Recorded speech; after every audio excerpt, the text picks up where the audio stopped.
नमस्कार दोस्तों, आप सभी को 2024 की हार्दिक हार्दिक अनेक शुभकामनाएं। ईश्वर करे आपका नया साल मंगलमय हो, आपका स्वास्थ्य अच्छा रहे, धन वैभव संपत्ति कैरियर जो भी कुछ आप पाना चाहते हैं वो सब कुछ आपको मिले। दोस्तों, वीडियो शुरू करने से पहले मैं कुछ आपको बताना चाहता हूँ, कुछ बोलना चाहता हूँ। ये जो बोलना चाहता हूँ दिल से बोलना चाहता हूँ। दोस्तों ध्यान से सुनिएगा कि कोई आपके हाथ से तो छीन सकता है लेकिन कोई आपके भाग्य से कभी नहीं छीन सकता।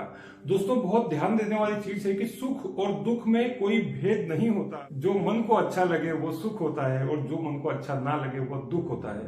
तो दोस्तों सारा का सारा अंतर, जिसे मन स्वीकार करे वह सुख और जिसे मन अस्वीकार करे वह दुख होता है।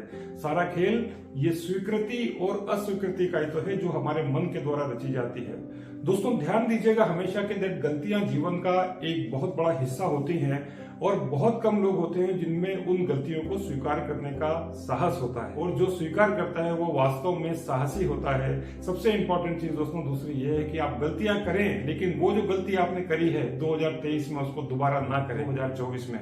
2024 एक हम सबके लिए नई अपॉर्चुनिटी लेकर के आया है। दोस्तों हंसता हुआ मन और हंसता हुआ चेहरा यही जीवन की सबसे बड़ी सच्चाई है और यही जीवन का सबसे बड़ा धन है। दोस्तों ईश्वर के भरोसे मत बैठिए, आपको क्या पता कि ईश्वर भी आपके भरोसे बैठा है कि आप कुछ करोगे, कुछ नया करोगे। 2024 में अपना भाग्य बदलोगे, 2024 में कुछ नया सीखोगे।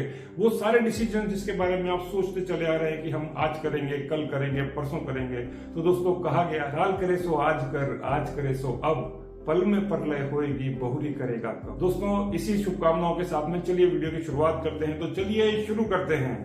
दोस्तों आजकल आपने देखा होगा कि बहुत बड़ी कंट्रोवर्सीज का जमाना चल रहा है। विवेक बिंद्रा वर्सेस संदीप माहेश्वरी कंट्रोवर्सी, अमोघ लीला प्रभु वर्सेस आचार्य प्रशांत की जो कंट्रोवर्सी है वो चल रही है। वीडियो में आकर के ये लोग अपनी जो आपसी जो रंजिशें हैं, जो मनमुटाव है, दोनों के बीच में जो डिफरेंस ऑफ ओपिनियंस हैं वो देने की कोशिश करते हैं। बहुत दिनों से सोच रहा था कि इस कंट्रोवर्सी के ऊपर मैं वीडियो बनाऊं, तो दोस्तों आज वो दिन आ ही गया जिसके बारे में चलिए हम बात करते हैं। दोस्तों ये कंट्रोवर्सी है दो ऐसे महापुरुषों के बीच में, सो कॉल्ड महापुरुषों के बीच में, जो हम सब लोगों को बहुत सारा ज्ञान देते हैं। इसमें दोस्तों सबसे पहली बात आती है जो इस्कॉन के जो प्रभु जी हैं, जिनको हम अमोघ लीला प्रभु जी के नाम से जानते हैं। आपने अक्सर यूट्यूब के ऊपर इनकी वीडियो देखे होंगे। उपगीय मानद मतलब कि ऐसा व्यक्ति जो गुणगान करे तो उत्साहपूर्वक कॉन्टिन्यूअसली उच्च स्वर में ऐसे कृष्ण कथा करनी चाहिए, मरे मरे तरीके से नहीं करनी चाहिए कृष्ण कथा।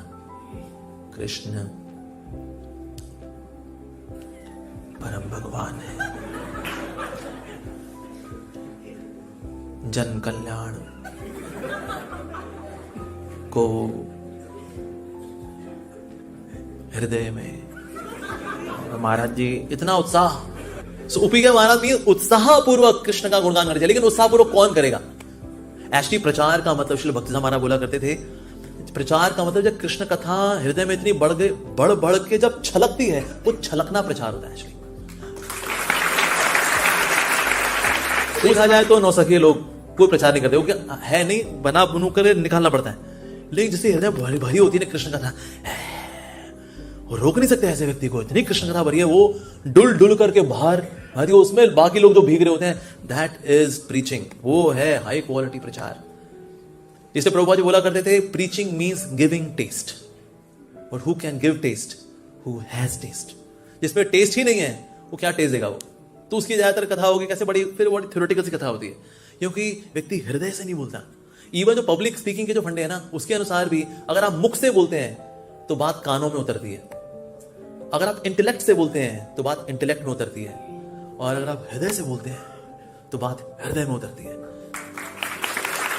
यदि आप इस्कॉन से जुड़े हुए हैं तो आपने शायद इस्कॉन में इनके जो उद्बोधन है, ये जो गीता के जो उपदेश देते हैं, ये जो समझाते हैं लोगों को, नई पीढ़ियों को, बच्चों को सिखाने का काम करते हैं, मार्गदर्शन देने का काम करते हैं इस्कॉन के माध्यम से, भगवत गीता के माध्यम से और पुराणों के माध्यम से, और जो जितने भी हमारे पुराने स्क्रिप्चर्स है उसके माध्यम से देने का काम करते हैं।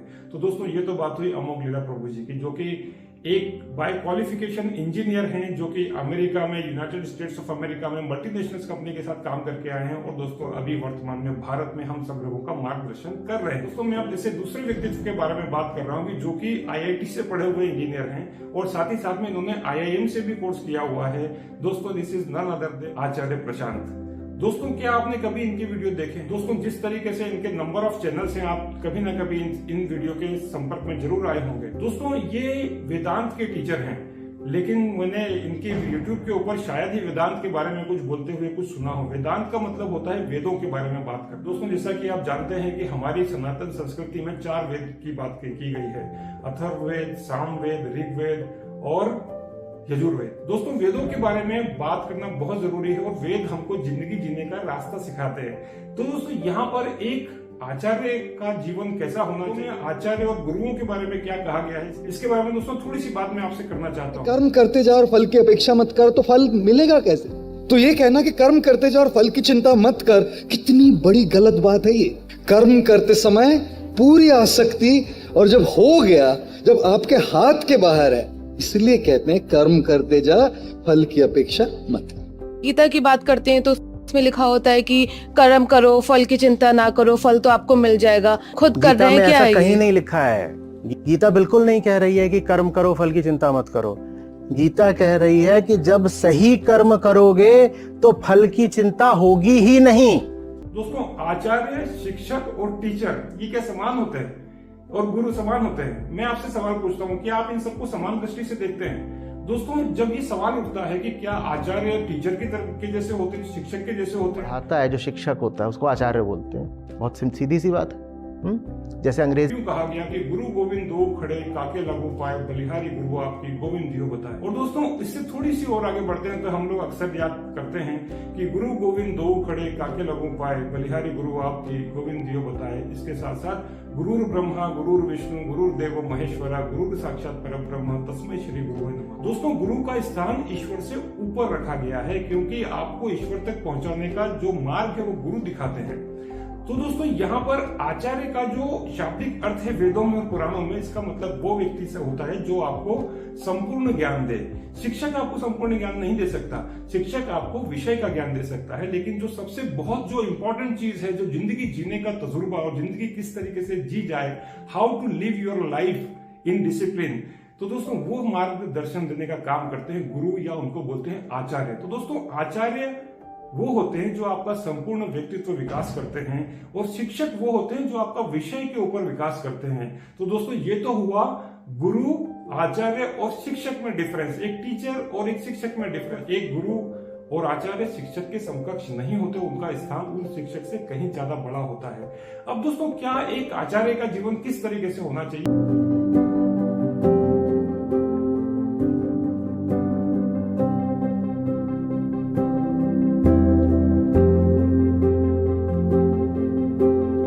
हमारे यहाँ भगवत गीता है, रामायण है, इतने सारे जितने भी महाकाव्य है, महावाक्य जितने हम इनको पढ़ते हैं, जितने बड़े बड़े ग्रंथ हैं, उसमें दोस्तों सारी की सारी चीजें संस्कृत में लिखी गई हैं, या किसी और जो हमारी जो पांडुलिपि है उसमें लिखी गई हैं। अब गुरु का एक कार्य होता है, आचार्य का एक कार्य होता है कि उन सारी बातों को सरल भाषा में हम सब तक पहुंचाए, ताकि हम वास्तव में जिंदगी जीने का जो नजरिया है हमारा वो सही तरीके से हो।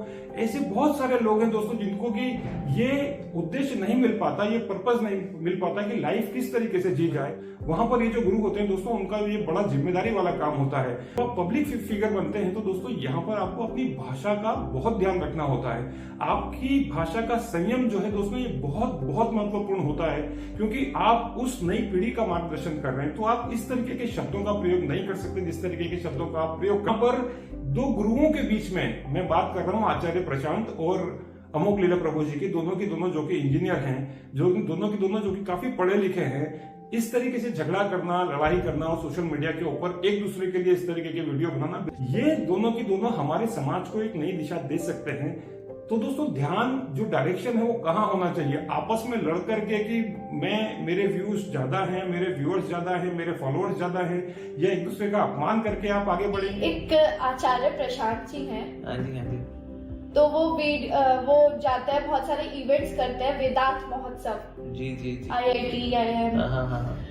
मैंने बल्कि आचार्य प्रशांत का मैं सुन रहा था, मुझे बड़ा हैरानी हुई। सच अ इग्नोरेंट रिमार्क, और कहने को उन्होंने अपने नाम का आचार्य लगाया है जी। First who give him the title Acharya, self appointed Acharya है, व्हाटएवर इट इज। जो है मैंने सुने उनको, लेकिन ना वो वेदांत के ऊपर को बात ही नहीं करते, वो सामाजिक इशू से बात कर रहे हैं जी। लड़कियों की बातें हो रही हैं, हाँ। कि उनका हनन हो रहा है, उनको नौकरी जरूर करनी चाहिए, भला करना चाहिए, जी, पैसा जी, इकट्ठा जी, करना जी, चाहिए, क्या तुम कुत्ते हो, तुम ये हो, तुम भला हो, ढंगे हो। तो ये सब बातें जी। तो एक सामाजिक बातें तो हो रही है, अंडरस्टूड। पर सर लेकिन आध्यात्मिक बातें क्यों नहीं हो रही? यहाँ पर दोस्तों मेरे को एक थ्योरी याद आती है जो हम अक्सर मार्केटिंग में यूज करते हैं, उसको बोलते हैं 3C थ्योरी। इसका मतलब ये होता है, सबसे पहले आप दर्शकों को या अपने कस्टमर को कन्विंस करने की कोशिश कीजिए कि मैं अच्छा हूँ, बाकी के जितने लोग हैं वो खराब हैं। दूसरा होता है उनको आप करप्ट करने की कोशिश कीजिए किसी न किसी माध्यम से। और तीसरा, जब ये दोनों चीजें काम नहीं करती तो उसको बोलते हैं उनको कंफ्यूज कर दीजिए। तो दोस्तों ये जो आपके जो व्यूअर्स हैं, आपके जो श्रोता हैं, आपके जो जितने भी ऑडियंस हैं, उनको आप कंफ्यूज मत कीजिए। जब आप दोनों लड़ाई करते हैं, झगड़ा करते हैं, तो लोग कंफ्यूज होते हैं, उनको समझ में नहीं आता कि ये सही है या ये सही है। तो दोस्तों यहाँ पर रिस्पेक्ट, एक जो आदर सम्मान एक दूसरे को देना होता है, वो बहुत ज्यादा जरूरी है। भूतकाल में या पुराणों में या वेदों में कभी भी एक गुरु को दूसरे गुरु के विरुद्ध इस तरीके से नहीं देखा जा सकता, जबकि दोनों में विचारों में मतभेद हो सकते हैं, लेकिन उन मतभेदों का एक दूसरे के साथ बैठ करके समझ करके एक दूसरे को दोस्तों उसका रास्ता निकाला जा सकता है। तो मेरा निवेदन है दोनों के साथ में, जो आचार्य प्रशांत जी हैं और जो हमारे अमोघ लीला प्रभु जी हैं, उनसे भी दोनों से निवेदन है कि आप दोनों एक दूसरे के ऊपर ऐसे आरोप प्रत्यारोप मत लगाइए। और एक गुरु का काम क्या होता है, अगर मान लीजिए कि किसी ने आपके ऊपर कोई गलत आरोप भी लगा दिया तो क्या होता है दोस्तों, एक गुरु का सबसे इंपॉर्टेंट काम होता है कि आपके चेहरे पर वो सहृदयता होना चाहिए, आपके चेहरे पर वो भाव होना चाहिए, आपके चेहरे पर वो आकर्षण होना चाहिए और चेहरे पर वो मुस्कुराहट होना चाहिए। गुरु जो होते हैं दोस्तों वो क्षमा करते हैं, तो क्षमा बढ़न को चाहिए दोस्तों। ये तो हम बचपन से सीखते चले आ रहे हैं। इसी के साथ में दोस्तों हम कोशिश करेंगे, हमारी मनोकामना है कि 2024 में इस तरीके की कंट्रोवर्सीज हमको ना देखने को मिले। हम इन वास्तव में जो हमको ये सिखाने वाले जो मार्गदर्शक हैं उनसे कुछ ना कुछ सीख पाएं और हम अपने जीवन को अच्छा, मंगलमय और पर्पसफुल बना पाएं। Thank you so much for watching. इसी के साथ दोस्तों हमारे वीडियो देखते रहिए। हम दोस्तों लेकर के आते हैं आपके लिए बहुत शानदार पॉडकास्ट, जिसमें कि हम बहुत बड़े जितने भी जो बेस्ट माइंड्स हैं दोस्तों उनको लेकर के आते हैं और उनकी जो बेस्ट एक्सपीरियंस है वो ला करके देने की कोशिश करते हैं। और इस शो का नाम है दोस्तों लेट्स टॉक शो। तो लेट्स टॉक शो दोस्तों हमारे चैनल पे हर शनिवार को आता है शाम को 7:30 बजे, वो देखना ना भूलिए। सो मच फॉर वॉचिंग, बने रहिए, आपका प्यार हमको मिलता रहे दोस्तों, इसलिए चैनल को सब्सक्राइब कीजिए और इन वीडियो को बाकी लोगों के साथ जरूर शेयर कीजिए, क्योंकि हम आपके लिए 2024 मंगल में कैसे बनाए इसके लिए दोस्तों प्रयास करते रहते हैं। Thank you so much for watching, thank you so much again and wish you a very happy 2024।